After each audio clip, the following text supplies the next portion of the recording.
చిన్నమ్మ వారసుడే గెలిచాడు. ఎట్టకేలకు శశికళ వర్గం నెగ్గింది. పళనిస్వామి తమిళ కింగ్ అయ్యారు.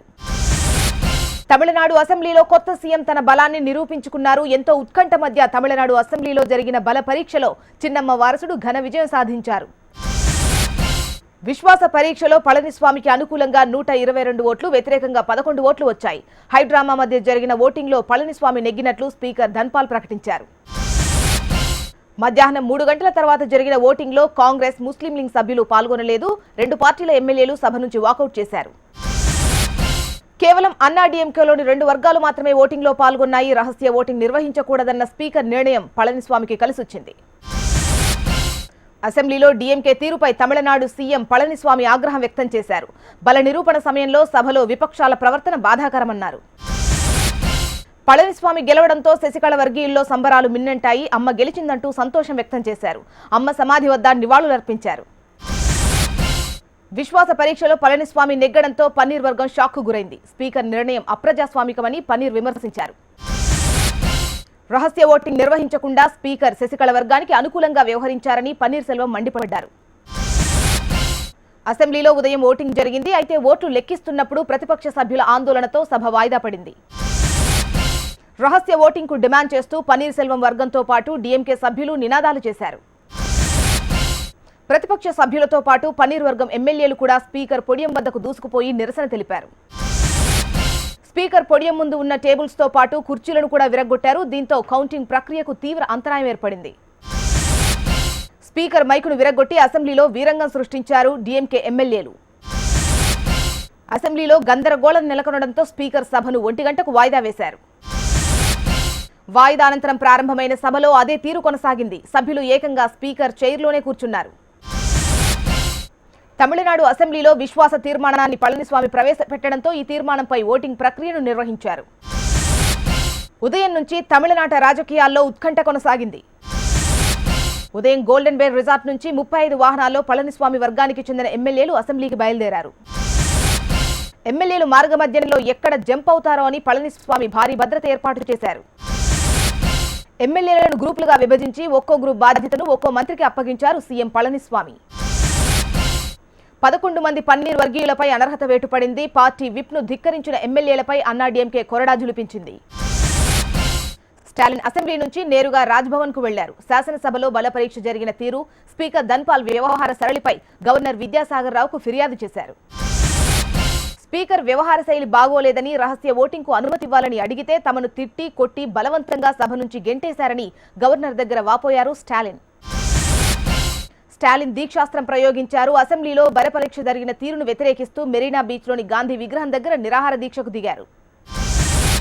స్టాలిన్ తో పాటు డీఎంకే ఎమ్మెల్యేలంతా ఆందోళనకు దిగారు. దీక్ష ప్రారంభమైన కొద్దిసేపటికే స్టాలిన్ తో సహా ఎమ్మెల్యేలను పోలీసులు అరెస్ట్ చేశారు.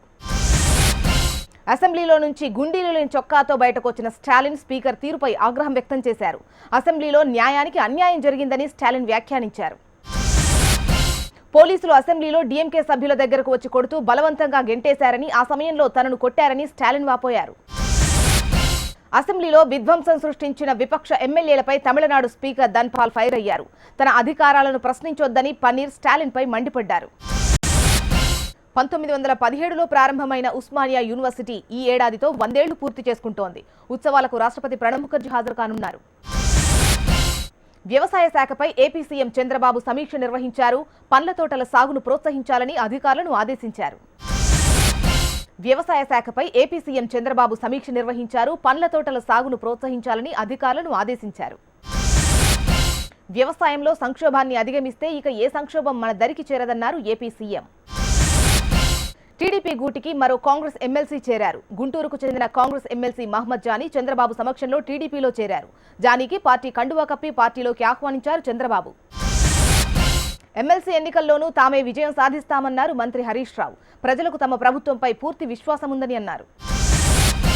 టీచర్స్ ఎమ్మెల్సీ అభ్యర్థిగా కాటేపల్లి జనార్దన్ రెడ్డికి మద్దతుగా నామినేషన్ దాఖలు చేయించడానికి మంత్రి హరీష్ రావు హాజరయ్యారు. ప్రాజెక్టును పూర్తి చేయడంలో టీఆర్ఎస్ ప్రభుత్వానికి చిత్తశుద్ధి లేదని కాంగ్రెస్ ఎమ్మెల్యే వంశీచంద్రెడ్డి విమర్శించారు. అఖిలపక్షంతో ప్రీ బడ్జెట్ సమావేశం ఏర్పాటు చేయాలని డిమాండ్ చేశారు కాంగ్రెస్ ఎమ్మెల్సీ పొంగులేటి సుధాకర్ రెడ్డి. సింగరేణిలోని కాంట్రాక్టు కార్మికులను వెంటనే క్రమబద్ధీకరించాలని బీజేపీ నేత కిషన్ రెడ్డి డిమాండ్ చేశారు. సిపిఐ ఆధ్వర్యంలో రేపటి నుంచి రాయలసీమలో ప్రజా చైతన్య యాత్ర నిర్వహించనున్నట్లు సిపిఐ రాష్ట్ర కార్యదర్శి రామకృష్ణ తెలిపారు. ఎమ్మెల్సీ ఎన్నికల కోసం చంద్రబాబు చేస్తున్న రాజకీయాలు గతంలో ఏ సీఎం చేయలేదని ఆరోపించారు రామకృష్ణ.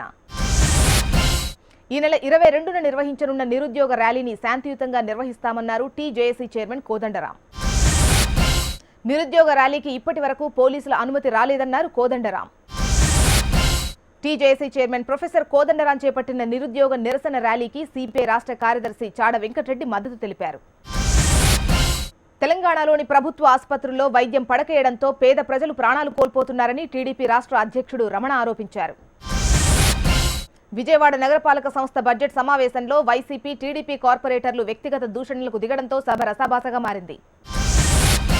మేడ్చల్ జిల్లా మల్కాజ్గిరిలో జేహెచ్ఎంసీ మోడల్ మార్కెట్ ప్రారంభానికి సిద్ధమైంది. ఎన్నికల కోడ్ గడువు ముగిసిన తర్వాత మంత్రి కేటీఆర్ మార్కెట్ ప్రారంభించనున్నారు. తెలంగాణలో విజృంభిస్తోన్న స్వైన్ ఫ్లూ ఆంధ్రప్రదేశ్లోనూ సైరన్ మోగిస్తోంది. తిరుపతిలో ఇప్పటికే 2 మృతి చెందారు. వికారాబాద్లోని సబితా ఆనంద్ హాస్పిటల్లో 4 రోజుల వ్యవధిలో 3 చిన్నారులు మృతి చెందడంతో ఆసుపత్రి వద్ద మృతుల బంధువులు ఆందోళనకు దిగారు. వైద్యులు, సిబ్బంది నిర్లక్ష్యం కారణంగానే తమ పిల్లలు చనిపోయారని బాధితులు ఆరోపిస్తున్నారు. జగిత్యాల జిల్లా రాంపూర్కి చెందిన నర్సవ్వ అనే మహిళ పొరపాటున ఎస్ఆర్ఎస్పీ కాలువలో పడింది. ఈత రాకపోయినా ప్రాణభయం నర్సవ్వను నీళ్లలో తేలేలా చేసింది. 1 కాదు 2 కాదు 6 కిలోమీటర్లు కొట్టుకుంటూ కొన ఊపిరితో జగిత్యాల శివారు వరకు వచ్చింది నర్సవ్వ.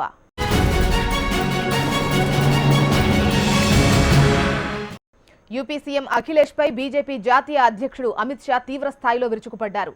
లక్నో మెట్రో పనుల్లో అఖిలేష్ అవినీతికి పాల్పడ్డారని ఆరోపించారు. గోరఖ్పూర్ ఎన్నికల ప్రచారంలో పాల్గొన్న అమిత్ షా ఒకప్పుడు ఏ పార్టీ పాలనను సమాజ్వాదీ విమర్శించిందో అదే పార్టీతో ఇప్పుడు జతకట్టిందని విమర్శించారు.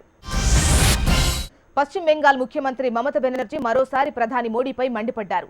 సొంతింటిని చక్కదిద్దుకోవాలని హితవు పలికారు. పంజాబ్ శాసనసభ ఎన్నికల్లో బీజేపీకి ఒక్కరు కూడా ఓటు వేయలేదన్నారు మమత. కాంగ్రెస్ చేసిన తప్పుల వల్లే బీజేపీ కేంద్రంలో అధికారంలోకి వచ్చిందని అన్నారు. పశ్చిమ బెంగాల్ను అభివృద్ధి చేయడానికి తన ప్రభుత్వం కట్టుబడి ఉందన్నారు మమతా బెనర్జీ. దక్షిణ కోల్కతాలో పంపింగ్ బూస్టర్ స్టేషన్ ఆమె ప్రారంభించారు. పరువు నష్టం దావా కేసులో విచారణ ఎదుర్కొంటున్న ఢిల్లీ సీఎం కేజ్రీవాల్ ను కోర్టుకు హాజరు కావాలని ఢిల్లీ కోర్టు ఆదేశించింది. డీడీసీఏ ఉపాధ్యక్షుడు చేతన్ చౌహాన్ కేసులో కేజ్రీవాల్ ను మార్చి 21న కోర్టులో హాజరు కావాల్సిందిగా మెట్రోపాలిటన్ మెజిస్ట్రేట్ అభిలాష్ మల్హోత్రా ఆదేశించారు. పోలింగ్ బూత్ లో సెల్ఫీ దిగాడని ఉత్తరప్రదేశ్లోని మధుర బహుజన్ సమాజ్ పార్టీ అభ్యర్థి యోగేష్ ద్వివేదిపై కేసు నమోదు చేశారు. యూపీ మొదటి విడత ఎన్నికల్లో ఓటు వేసేప్పుడు ఈవీఎం మిషన్తో యోగేష్ సెల్ఫీ దిగిన ఫోటోలు సోషల్ మీడియాలో పోస్ట్ చేశారు. ఢిల్లీ రాష్ట్రపతి భవన్లోని డాక్టర్ రాజేంద్ర ప్రసాద్ సర్వోదయ స్కూల్లో యోగా శిబిరాన్ని ఏర్పాటు చేశారు. బాబా రామ్దేవ్ ఆధ్వర్యంలో జరుగుతున్న యోగా కార్యక్రమాన్ని రాష్ట్రపతి ప్రణబ్ ముఖర్జీ ప్రారంభించారు. ఈ శిక్షణ కార్యక్రమం 2 రోజుల పాటు జరగనుంది.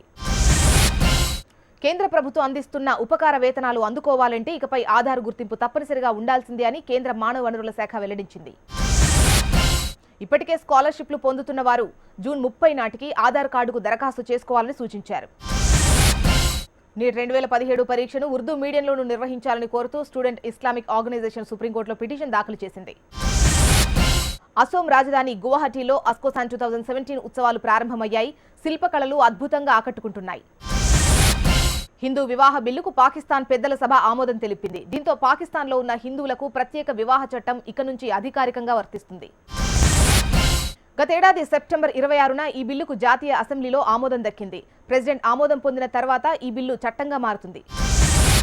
తనదైన శైలిలో నూతన విధానాలు అనుసరిస్తూ ముందుకు పోతున్నారు అమెరికన్ ప్రెసిడెంట్ ట్రంప్. ఇప్పుడు ఏకంగా స్వదేశీ ఉద్యమ నినాదాన్ని ఇచ్చారు. బై అమెరికన్, హైర్ అమెరికన్ అంటూ సరికొత్త మంత్రాన్ని జపిస్తున్నారు. విదేశాల నుంచి ఎదురయ్యే వ్యాపార మోసాలను అరికట్టేందుకు ఈ నినాదాన్ని తెచ్చామని ట్రంప్ చెబుతున్నారు. ట్రంప్ చర్యలకు వ్యతిరేకంగా మెక్సికోలో నిరసనలు వెల్లువెత్తుతున్నాయి. మెక్సికో సరిహద్దు వద్ద గోడ నిర్మిస్తానని ట్రంప్ చేసిన వాగ్దానానికి వ్యతిరేకంగా ఆ దేశ ప్రజలు ఆందోళన నిర్వహించారు. మెక్సికో బోర్డర్ సమీపంలో మానవహారంతో తమ నిరసనను వ్యక్తం చేశారు. రాజకీయ నాయకులు, సామాజిక కార్యకర్తలు, విద్యార్థులు వేల సంఖ్యలో పాల్గొన్నారు. Bunny upcoming movie Duvvada Jagannatham first look release అయింది. ఈ మూవీలో బన్నీ ఎలా కనిపిస్తాడో అని ఎదురు చూస్తున్న ఫ్యాన్స్ కి అదిరిపోయే ఎంట్రీ ఇచ్చారు అల్లు అర్జున్. నుదుటిన విభూది, స్కూటర్ పై కూరగాయల సంచులతో వస్తున్న స్టిల్ తో బన్నీ అదరగొట్టాడు. మహాశివరాత్రి సందర్భంగా దువ్వాడ జగన్నాథం టీజర్ రిలీజ్ కానుండగా ఈ సమ్మర్లో మూవీ ప్రేక్షకుల ముందుకు రానుంది. బాలీవుడ్ భామ శిల్పా శెట్టి ఫిట్నెస్ టిప్స్ కు అభిమానులు ఫిదా అవుతున్నారు. బాడీ ఫిట్నెస్ కోసం ప్రతి ఒక్కరూ యోగాసనాలు వేయాలని బ్యూటీ సూచిస్తోంది.